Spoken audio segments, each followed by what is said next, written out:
અમદાવાદ મહાનગરપાલિકા હવે એઆઈ ટેકનોલોજીના માધ્યમથી જે કહી શકાય કે કઈ રીતે વરસાદ આવી રહ્યો છે, વરસાદની જે માત્રા કેટલી વધારે છે, કયા વિસ્તારમાં કેટલો વરસાદ છે તેને લઈને આખું એક સોફ્ટવેર ડેવલપ કરાયું છે. કારણ કે પ્રી મોન્સૂનને લઈને એક આખી એક્ટિવિટી મહાનગરપાલિકા કરતી હોય છે. ખાસ કરીને જ્યારે અમદાવાદ શહેરમાં વરસાદ થતો ત્યારે અનેક વિસ્તારો છે જે વરસાદની અંદર તે વિસ્તારોના રસ્તાઓ ઉપર પાણી ભરાતા છે, પરંતુ એડવાન્સની ટેકનોલોજી છે કે એડવાન્સથી તે ખબર પડી જશે કયા રસ્તામાં કેટલું પાણી જોડાયું છે. જોડે દરજી સાહેબ ખાસ કરીને આ એઆઈ ટેકનોલોજીનો ઉપયોગ કરાયો છે આ વખતે, વરસાદનું કઈ રીતનું માત્રા રહેશે, ખાસ કરીને કયા વિસ્તારમાં કેટલું હેવી રેન થઈ શકશે, આખી ટેકનોલોજી શું છે, કઈ રીતે એનું ઇમ્પ્લિમેન્ટ છે મહાનગરપાલિકા જે કરવા જઈ રહી છે?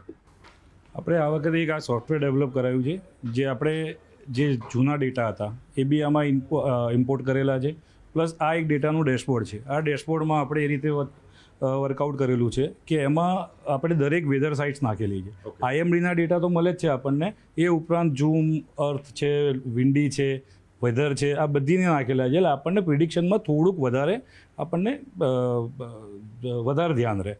બરાબર, ધારો કે અત્યારે આપણે આઈએમડી મેપ ખોલીએ તો આ મેપમાં આપણને દર 1.5 કલાકે આઈએમડીવાળા એ લોકો અપડેટ આપે છે કે તમારું હવે કઈ રીતે વરસાદની પેટર્ન થવાની છે. આ એક અત્યારનું એ છે. હવે હું તમને એક એ બતાવું કે આપણે જે 7 તારીખ 6 તારીખનો વરસાદ છે, 6 તારીખે જે વરસાદ પડ્યો તેમાં સેન્ટ્રલ ઝોન, તો સેન્ટ્રલ ઝોનનું અત્યારે તમે જે જોશો તો બ્લિંક થઈ રહ્યું છે. દેટ મીન્સ કે સેન્ટ્રલ ઝોનમાં સૌથી વધારે વરસાદ પડ્યો. અને તમે 30 મિનિટના ડેટા જુઓ છો કે છેલ્લી 30 મિનિટમાં સેન્ટ્રલ ઝોનમાં વધારે વરસાદ પડ્યો છે. હવે એના જે 27 સ્ટેશન્સ છે એ કયા સ્ટેશનમાં સૌથી વધારે વરસાદ હતો એ સીધું ટોપ પર આવશે ને રેડ કલરમાં આવશે. સપોઝ કે દુધેશ્વર છે તો 44 mm, તો એ સૌથી વધારે વરસાદ પડેલો છે.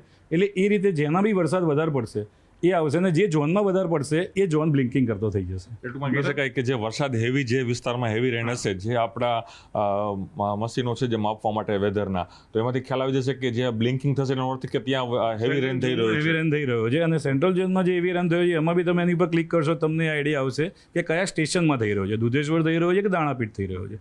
એટલે આપણા જે સ્ટેશન હશે એ આપણને રિફ્લેક્ટ કરીને આમાં આપણને માહિતી આપશે. અમારા 26 તારીખના ગયા વર્ષના ડેટા છે, 26/8ના, એ અમે નાખેલા છે. એ આમાંથી એ વખતે 3 વાગે 10 થી 25 mm જેટલો વરસાદ ફીલ થયેલો ત્યાં આટલી જગ્યાએ. એ વખતે અમે આ જ્યારે યલો આવે ને ત્યારે જ એલર્ટ આપી દેવાનું, એટલે જેથી ટીમ એક્ટિવ થઈ જાય પહેલેથી. હવે અડધો કલાક પછીનું સપોઝ કે 15:30નું જોઈએ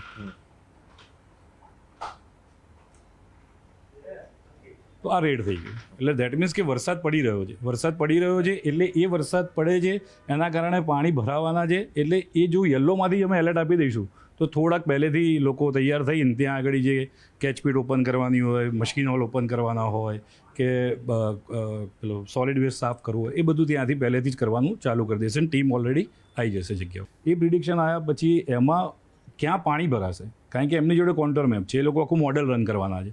મોડેલ રન કરશે એટલે એમને તરત ખ્યાલ આવી જશે કે ભાઈ અમદાવાદમાં આટલા ટાઈમમાં આટલો વરસાદ પડશે અને એ વરસાદ પડશે એમાં આટલી જગ્યાએ પાણી ભરાવાની શક્યતાઓ છે. ઓકે, એટલે આપણો સોફ્ટવેર જે છે એની માહિતી પણ એની પાસે પણ હશે. આજે આપણા લોકેશનો જે છે આ માહિતી બી આપેલી છે. એ ઉપરાંત એમની જોડે તો કોન્ટોર મેપ છે કે ભાઈ એમનો આખો મેપ ઉપરથી ખબર પડે કે ક્યાં બિલો છે, ક્યાં અબાઉ છે, તો એના ઉપરથી બી એ લોકો વર્કઆઉટ કરી લેશે કે કઈ જગ્યાએ પાણી ભરાયું છે. ચોક્કસ આપ જોઈ શકો છો. હજુ પણ આપણે દ્રશ્યો બતાવીશ કે અલગ આખા સોફ્ટવેર છે એ ટેકનોલોજીના માધ્યમથી મહાનગરપાલિકા એક નવો પ્રયોગ છે તે આ વખતે હાથ ધરી રહી છે.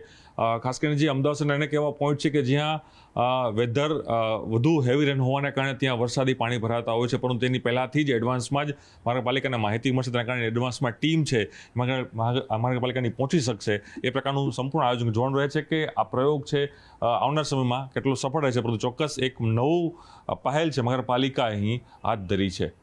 કેમેરામેન અમિત શર્મા સાથે પ્રણવ પટેલ, ન્યૂઝ 18 અમદાવાદ.